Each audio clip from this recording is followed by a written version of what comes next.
تمہارے دستخط کے بغیر یہ نکاح نہیں ہوگا زویا۔ یہ زمینیں اب میری ہیں۔ کامران کی کرخ آواز حویلی کے پرانے کمرے میں گونجی۔ زویا نے خوف سے دیوار کے ساتھ لگ کر خود کو سکیڑ لیا۔ اس کی آنکھوں میں آنسو تھے اور سامنے کھڑا کامران کسی درندے سے کم نہیں لگ رہا تھا۔ میں جان دے دوں گی لیکن اپنے بابا کی زمینوں پر کبھی تمہارا نام نہیں لکھنے دوں گی، زویا نے روتے ہوئے سسکیاں لیتے ہوئے جواب دیا۔ اس کے وجود میں خوف کی لہر دوڑ رہی تھی۔ کامران نے ایک سناٹے دار تھپڑ زویا کے چہرے پر رسید کیا۔ زویا اپنا توازن برقرار نہ رکھ سکی اور سیدھی فرش پر جا گری۔ تمہاری یہ جرت کہ تم میرے سامنے زبان چلاؤ؟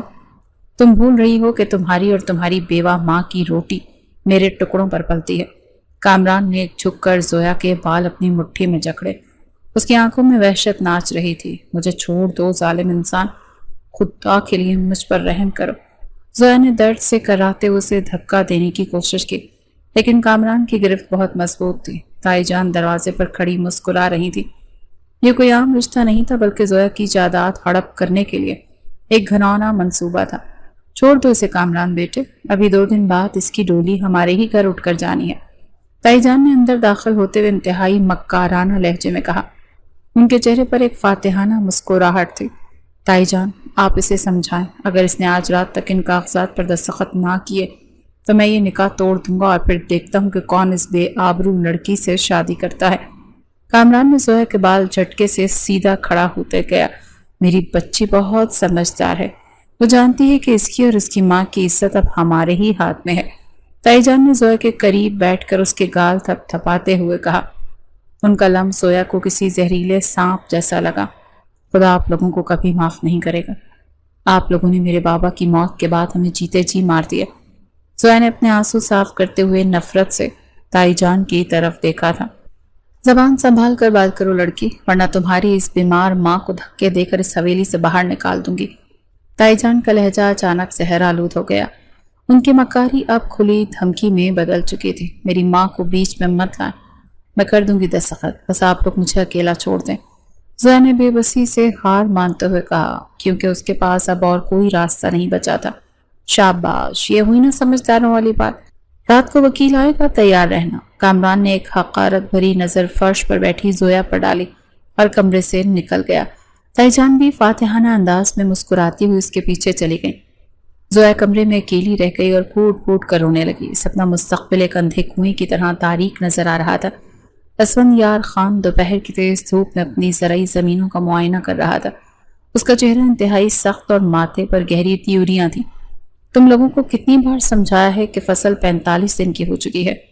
یہ زورڈک سکیل 31 کا مرحلہ ہے۔ اس وقت نائٹروجن کی فراہمی انتہائی ضروری ہے۔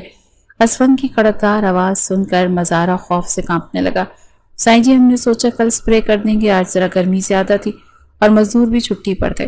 مزارے نے ہاتھ جوڑ کر اپنی صفائی پیش کرنے کی کوشش کی تو اسفند نے غصے سے زمین سے ایک پودا اکھاڑا اور مزارے کے سامنے کیا۔ اس کی آنکھوں میں غضب کی آگ تھی۔ مجھے تمہارے بہانے نہیں سننے۔ پربت کراپ سائنس کی سفارش کردہ کھاد کا استعمال کیوں نہیں کیا گیا؟ کیا میں تمہیں کام چوری کی تنخواہ دیتا ہوں؟ اسفند نے 2 ٹوک اور کاٹ دار لہجے میں سوال کیا۔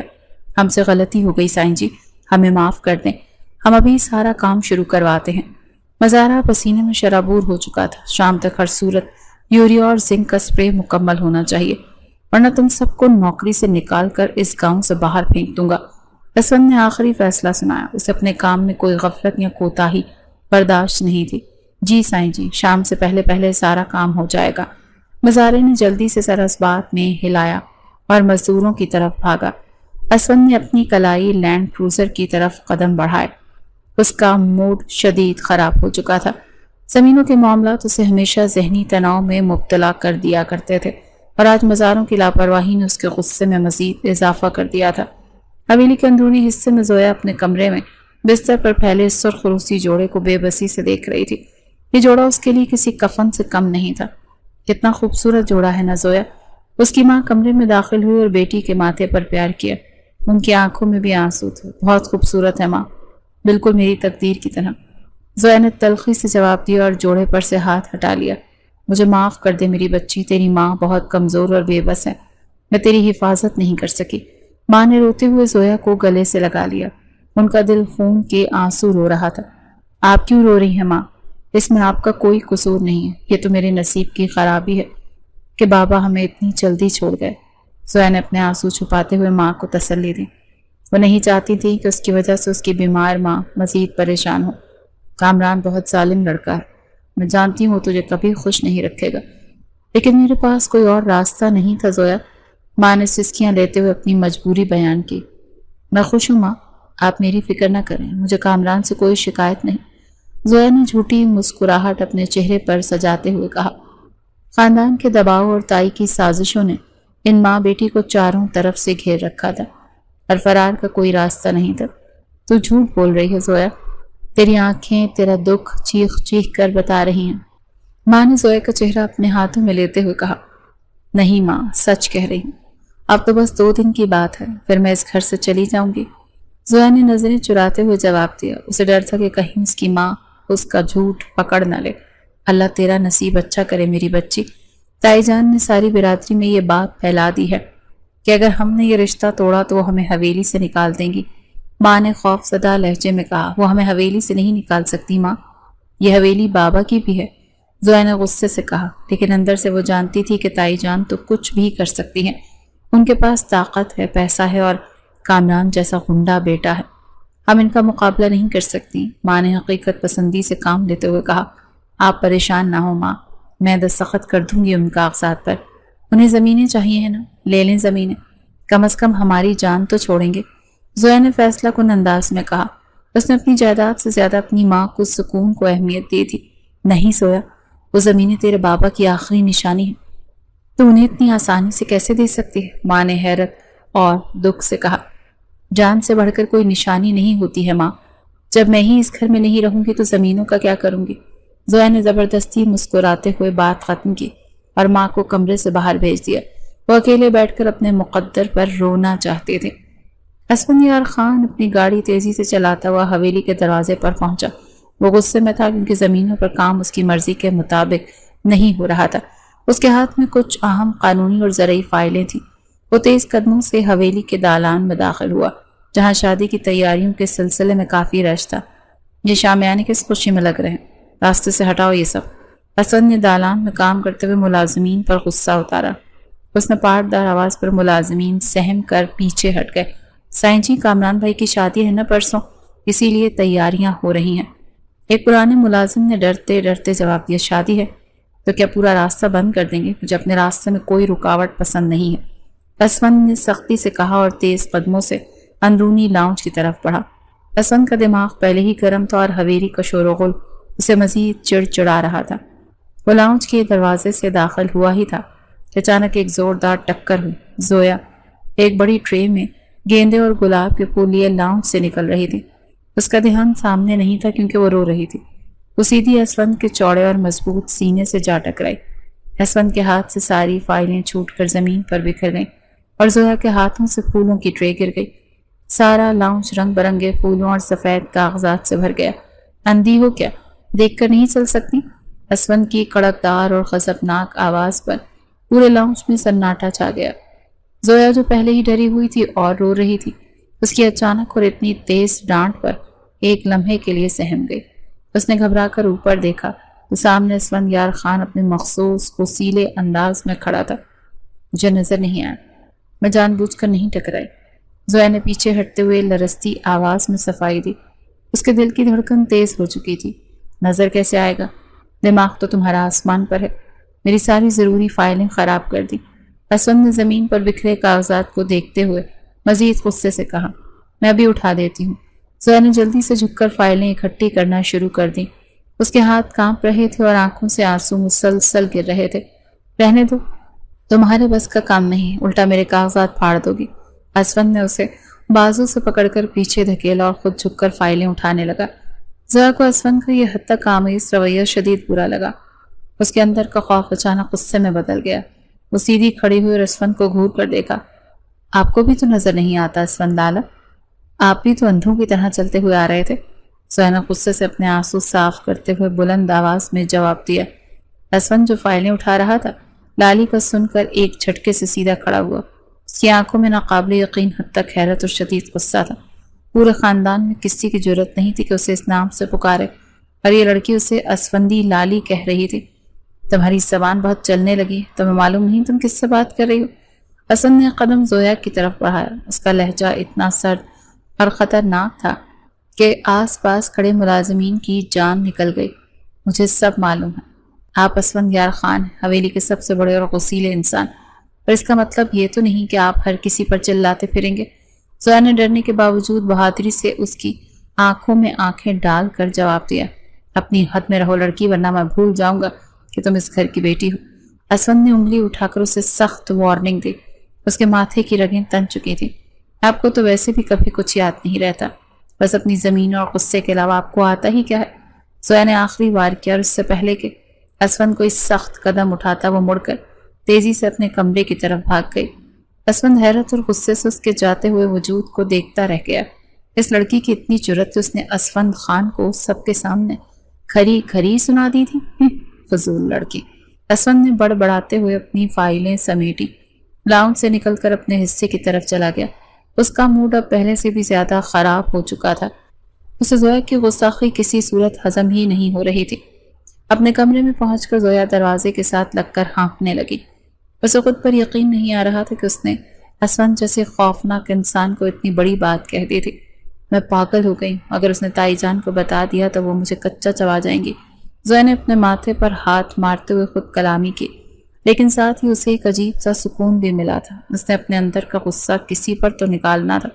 اگلے چند گھنٹے حویلی میں کافی گہما گہمی رہی۔ مہندی کی تقریب کی تیاریاں عروج پر تھیں اور پورے گھر کو برقی قمقموں اور پھولوں سے سجا دیا گیا تھا۔ شام ڈھلے مہمانوں کی آمد شروع ہو گئی۔ لاؤنج میں بڑا سا سٹیج لگایا گیا تھا اور چاروں طرف قالین بچھائے گئے تھے۔ ڈھولک کی تھاپ اور لڑکیوں کے گانوں کے شور نے حویلی کے در و دیوار کو زندہ کر دیا تھا۔ زویا اپنے کمرے میں تیار بیٹھی تھی اور اس نے پیلے رنگ کا سادہ سا سوٹ پہن رکھا تھا اور اس کے چہرے پر کسی قسم کی بھی خوشی موجود نہیں تھی۔ وہ ایک روبوٹ کی طرح تائی جان کے احکامات مان رہی تھی۔ چلو زویا، باہر چلو، سب مہمان آ چکے ہیں اور تم یہاں منہ لٹکائے بیٹھی ہو۔ تائی جان نے کمرے کا دروازہ کھولتے ہوئے سخت لہجے میں کہا۔ میں آ رہی ہوں تائی جان، زویا نے بے دلی سے جواب دیا اور اپنا جگہ سے اٹھ کر کھڑی ہوئی۔ چہرے پر تھوڑی رونق لے آؤ لڑکی، لوگ کیا کہیں گے کہ کامران جیسے ہیرے سے شادی ہو رہی ہے اور لڑکی رو رہی ہے۔ تائی جان نے زویا کے کاندھے کو سختی سے دباتے ہوئے وارننگ دی۔ میں مسکرا رہی ہوں تائی جان۔ زویا نے اپنے ہونٹوں پر ایک مصنوعی اور بے جان مسکراہٹ سجائی اور تائی جان کے سامنے کمرے سے باہر آ گئی۔ لاؤنج میں بہت رش تھا۔ کامران اپنے دوستوں کے ساتھ ایک طرف بیٹھا قہقہے لگا رہا تھا۔ زویا کو دیکھتے ہی اس کے چہرے پر ایک خبیثانہ مسکراہٹ ابھر آئی۔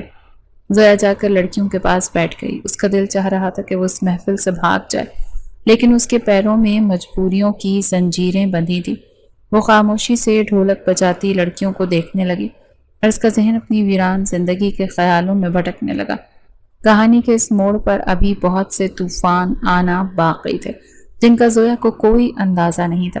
حویلی کا وسیع صحن رنگ برنگی روشنیوں سے نہا رہا تھا۔ مہندی کی تقریب اپنے عروج پر تھی اور ڈھولک کی تھاپ کے ساتھ گائے جانے والے روایتی گیتوں نے ماحول کو انتہائی پرشور بنا دیا تھا۔ مہمانوں کی چہل پہل اور قہقہوں کے درمیان زویا ایک کونے میں پیلے رنگ کے جوڑے میں سمٹی بیٹھی تھی۔ اس کا چہرہ زرد تھا اور آنکھوں میں ایک نہ ختم ہونے والی ویرانی چھائی ہوئی تھی۔ لاؤنج کے دوسرے سرے پر کامران اپنے آوارہ دوستوں کے جھرمٹ میں بیٹھا قہقہے لگا رہا تھا۔ اس کی نظریں بار بار زویا کی طرف اٹھتی تھی اور ان میں خبیثانہ چمک نمایاں ہوتی تھی۔ زویا کی ماں ایک طرف بیٹھی خاموشی سے آنسو پی رہی تھی، کیونکہ وہ جانتی تھی کہ ان کی بیٹی کسی قربانی کی بھینٹ چڑھنے والی ہے۔ تائی جان مہمانوں کو چھوڑ کر تیزی سے زویا کے پاس آئیں۔ ان کے چہرے پر بناوٹی مسکراہٹ اور آنکھوں میں سختی تھی۔ منہ لٹکا کر کیوں بیٹھی ہو لڑکی؟ لوگ کیا سوچیں گے؟ ہم نے تم پر کوئی ظلم کیا ہے؟ تائی جان نے زویا کے کاندھے کو دباتے ہوئے سرگوشی کے انداز میں ڈانٹا۔ زویا نے بمشکل اپنے آنسو روکے اور تائی جان کی طرف دیکھا۔ اس کا دل چاہ رہا تھا کہ وہ چیخ چیخ کر سب کو ان کا اصل چہرہ دکھا دے۔ میں ٹھیک ہوں تائی جان، بس تھکاوٹ کی وجہ سے سر میں درد ہے۔ زویا نے نظریں جھکا کر ایک کمزور سا بہانہ تراشا۔ یہ سر درد 2 دن بعد اپنے شوہر کو دکھانا، ابھی سیدھی ہو کر بیٹھو اور مسکراؤ۔ تائی جان نے کاٹدار لہجے میں حکم دیا اور واپس مہمانوں کی طرف مڑ گئیں۔ اسی دوران حویلی کے بیرونی دروازے سے کامران کے 2 خاص دوست دانش اور راحیل اندر داخل ہوئے۔ ان کے ہاتھوں میں مٹھائی کے بڑے اور خوبصورت ڈبے تھے۔ وہ سیدھے کامران کی طرف گئے اور اشارے سے ایک طرف بلایا۔ یار کامران، یہ ڈبے خاص طور پر ہم نے تیار کروائے ہیں۔ دانش نے ایک سرخ رنگ کا ڈبہ کامران کے ہاتھ میں دیتے ہوئے شرارتی انداز میں کہا، اس میں ایسا کیا خاص ہے جو تم لوگ اتنی دور سے لے کر آئے؟ کامران نے ڈبے کو حیرت سے دیکھتے ہوئے پوچھا تھا۔ اس نے بانچیں کھلی ہوئی تھیں۔ اس میں خالص بھانگ والے لڈو ہیں میرے بھائی، آج رات کی محفل کو رنگین بنانے کا پورا انتظام ہے۔ راہیل نے کامران کے کاندھے پر ہاتھ مارتے ہوئے قہقہ لگایا، تم لوگ بھی نہ پورے پاگل ہو۔ اگر تائی جان یا اس قصیلے اسفند کو پتہ چل گیا نا تو ہماری کھال ادھیڑ دے گا۔ کامران نے چاروں طرف نظریں دوڑاتے ہوئے احتیاط سے کہا، لیکن وہ خود بھی اس شرارت سے محسوس ہو رہا تھا۔ ارے کسی کو کچھ پتہ نہیں چلے گا، ہم یہ ڈبہ مرکزی میز پر رکھ دیں گے، جس کے نصیب میں ہوں گے وہ کھا لے گا اور پھر تماشا ہوگا۔ دانش نے ڈبہ لاؤنج کے وسط میں رکھی ایک بڑی میز پر سجا دیا، جہاں باقی مٹھائیاں بھی رکھی گئی تھیں۔ حسن یار خان سارا دن فیلڈ میں کام کرنے اور مزاروں سے مغز ماری کے بعد شدید تھکاوٹ کے عالم میں حویلی میں داخل ہوا۔ اس کے کپڑوں پر ہلکی سی گرد تھی اور چہرے پر شدید بیزاری نمایاں تھی۔ اس نے خاندانی تقریبات اور شور و غل سے سخت چڑ تھی۔ وہ لاؤنج کے دروازے پر رکا اور اندر کا منظر دیکھا، جہاں بے تحاشا رش تھا۔ اسفند نے ایک گہری سانس لی اور تیزی سے گزر کر اپنے کمرے کی طرف جانے کا ارادہ کیا، لیکن سارا دن کچھ نہ کھانے کی وجہ سے اس کے معدے میں شدید جلن ہو رہی تھی۔ اس کی نظر اچانک مرکزی میز پر پڑی، جہاں مٹھائی کے مختلف ڈبے رکھے ہوئے تھے۔ اسفند نے ادھر ادھر دیکھے بغیر میز کی طرف قدم بڑھائے۔ اسفند نے سب سے اوپر رکھا سرخ رنگ کا ڈبہ کھولا اور اس میں سے ایک بڑا سا لڈو اٹھا لیا۔ اسے تو قطعی طور پر یہ معلوم نہیں تھا کہ یہ وہی لڈو ہے جو کامران کے دوستوں نے بھانگ ملا کر رکھے تھے۔ اسفند لڈو کھاتے ہوئے لاؤنج کے چاروں طرف نظریں دوڑا کر تقریب کے انتظامات کا جائزہ لینے لگا۔ اس کا غصہ ابھی تک کم نہیں ہوا تھا، کیونکہ حویلی میں اس کی مرضی کے خلاف اتنا بڑا ہنگامہ برپا تھا۔ زویا جو تائی جان کی ڈانٹ کے بعد اپنی جگہ سے اٹھ کر میز کے قریب ہی کھڑی مہمانوں کو دیکھ رہی تھی، اس کی نظر بھی اسفند پر پڑی۔ زویا نے سارا دن کچھ نہیں کھایا تھا اور ٹینشن کی وجہ سے اس کا بلڈ پریشر بھی گر رہا تھا۔